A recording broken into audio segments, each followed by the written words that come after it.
안녕하세요. 안스테 매니저 제이슨입니다. 네이버에 제가 스테로이드 연구를 검색했는데 EBS 다큐프라임이란 그 2010년 11월 1일 날 만들어진 영상에 대한 내용인데요. 스테로이드제란 무엇인가라는 영상을 그 2분 14초 정도의 분량으로 줄여놓은 내용인데 그 내용을 보면서 한번 저의 생각과 그리고 안스테 6년 누적 통계를 통해서 한번 살펴보겠습니다. 이렇게 얘기합니다. 아토피가 면역 질환이라는 것을 알았다. 10년 전에 일본에서 예민하게 반응하게 된다. 진먼지나 진드기, 꽃가루 등 우리가 흔히 일상에 접하는 것들에 대해서 반응을 하여 이것들이 우리를 공격한다고 인식해서 과면역 반응을 일으킨다. 과면역 반응을 일으키는데 정상인 부분에서 과면역 반응을 일으키기 때문에 이로 인해서 나타나는 여러 가지 현상들이 부작용으로 나타나는데 이것들이 바로 그 가려움, 비염, 천식 등으로 알러지 질환들이다. 자, 이렇게 볼 수 있고 가려움으로 인해서 피부가 붉어진다거나 진물이 난다거나 할 수 있기 때문에 염증을 발생시킬 수 있는 요소가 있다. 이것은 면역 체계의 이상이기 때문에 면역 체계를 새롭게 정립하는 것은 현대의학으로는 불가능하다라는 겁니다. 현대의학으로는 불가능한 것이 바로 면역 체계를 올바로 잡는 것입니다. 스테로이드 연구는 염증을 잡을 수 있는 연고이다. 그리고 모든 연고, 사용하는 모든 약은 부작용을 가지고 있다. 하지만 대개 염려하듯이 그런 부작용은 나타나지 않는다라고 일본의 알러지 협회 회장이라는 사람이 이야기했습니다. 그러면서 마지막에 이렇게 강조했습니다.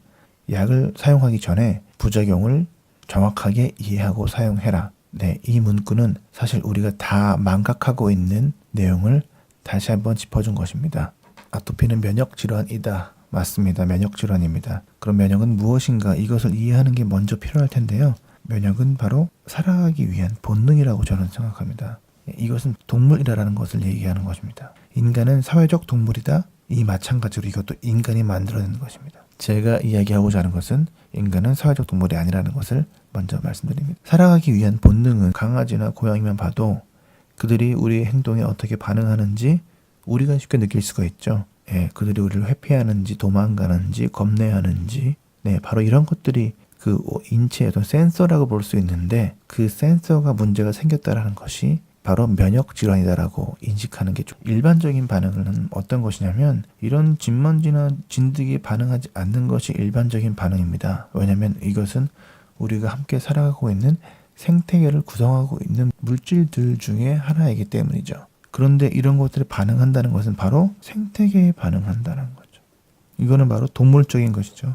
이런 센서를 담당하고 있는 기관들이 정상이어야 되는데 정상이 아니다라는 것들을 이야기하면 쉽게 얘기해서 그럼 이 센서를 어떻게 고칠 수 있냐라는 질문을 던질 수가 있어요. 면역 체계를 재정립하는 것은 현대의학으로는 불가능하다고 2010년도에 정확하게 EBS에서 얘기했습니다. 하지만 반대로 우리는 이런 얘기들을 항상 듣고 있습니다. 산으로 들어갔는데 좋아졌다. 완쾌되었다라는 얘기를 들을 수가 있어요. 이것도 100%는 아니지만 바로 그것은 어떤 것을 이야기하냐면요. 자, 예민한 반응들을 하는 곳으로 들어갔다. 더 많은 곳으로 들어갔다라는 얘기가 되는 거죠. 진짜 우리가 동물적인 감각들, 동물적인 반응들로 회복하면 이런 가려움들을, 이런 예민한 반응들은 사라지게 된다. 우리 모두가 다 알고 있는 내용입니다. 그게 정답이죠. 그것으로는 면역 체계의 재정립이 가능합니다. 현대의학으로는 불가능합니다. 저는 이렇게 말씀드리고 싶습니다. 그러면 이 센서를 회복하는 과정은 어떤 것이냐? 방법들은 아마 센서 회복에 대해서 이건 새로 방송을 해야 될 것 같습니다. 왜냐하면 너무나 많아요. 하지만 지극히 일상적인 것들이 가장 많습니다. 그리고 우리가 다 절제하고 내려놔야 하는 것들이 더 많겠죠. 그런 것들을 내려놓기 위해서 도심에서 떨어진 자연으로 돌아가는 것은 아주 바람직하다고 생각합니다만 이것도 마찬가지로 어떤 사회에서 문명에서 20년간 30년간 살아온 사람들이 자연으로 돌아가게 되면 여기에 적응하는 기간이 필요합니다. 그런데 일반적인 동물들은 그냥 그 환경에서 살아가기 위한 본능을 해결하면 되는 거거든요. 인간이 만들어 놓은 사회적인 이 환경이 있기 때문에 사회적인 상황에 길들여져 있는 몸이 자연으로 돌아갔을 때 견뎌야 하는 것들이 또 생깁니다. 본능적인 것들 이외의 것들. 네, 마찬가지로 사회적인 인간이기 때문에 네, 뭐 외로움들, 뭐 어떤 뭐 사회에 대한 그리움들 그런 것들을 극복하기 위해서 뭐 여러 가지 방법들을 택하기도 하는데 이렇게 돌아갔을 때는 센서 회복이 된다는 저는 확신을 갖고 있어요. 이거는 뭐 일반적인 상식을 대입했을 때도 무조건 맞다고 생각합니다. 여기서 한 가지 짚고 넘어가게 될 부분은 어떤 것이냐면 그냥 그 제철 음식들 먹는 게 제일 중요하겠죠. 자연의 흐름은 음식으로 가장 중요할 수 있으니까 뭐 식을 위한 활동들이 필요할 것 같아요. 네, 근데 이건 바로 에너지 소모가 되기 때문에 아주 자연스러운 운동이 되는 거죠. 생존을 하기 위해서 먹는 활동을 하는 부분들이 아주 중요한 거죠. 이게 기본이 되어야 되는 것이고, 근데 만약에 인간들이 계속 개발을 하고 만들어내고 환경 오염을 하게 되면 우리가 자연으로 돌아가도 더 큰 그림에서 볼 때는 오염되어 있는 대한민국에 살고 있는 것이고요. 오염되어 있는 지구에서 살고 있는 것입니다.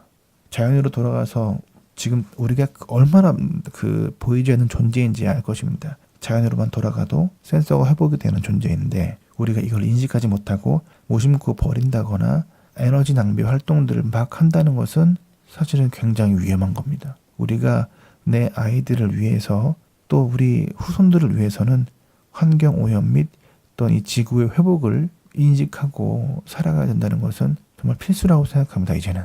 네, 조금 이제 다른 길로 빠졌는데 근데 이게 또 누구에게나 다 가능한 상황이 아니라는 것이 우리가 참 안타까운 부분인데 그러면 일상에서 충분히 할 수 있는 것들이 많이 있습니다. 이 부분들에 대해서는 제가 과거에 설명드리긴 했지만 한 번 더 설명을 해드리겠습니다. 네, 자 그러면 이 센서의 문제를 스테로이드 연구로 염증을 잡을 수 있다는 겁니다. 염증을 예방함으로써 여러 가지 형태로 번질 수 있는 상황들을 스테로이드 연구로 해서 잡을 수 있다라고 이야기합니다. 공감하는 이야기입니다. 하지만 이 스테로이드 연구의 부작용은 EBS 영상에서 나타날 때는 모든 약은 부작용이 있다. 그리고 아이들이 먹는 감기약에도 부작용이라고 표기되어 있고 우리가 흔히 먹는 진통제에도 부작용이 있다. 그리고 스테로이드 연구도 마찬가지이기 때문에 부작용이 있다라고 이야기했는데 부작용의 종류가 있는데요. 그 중에서 스테로이드제의 부작용에 대한 종류는 좀 남다릅니다.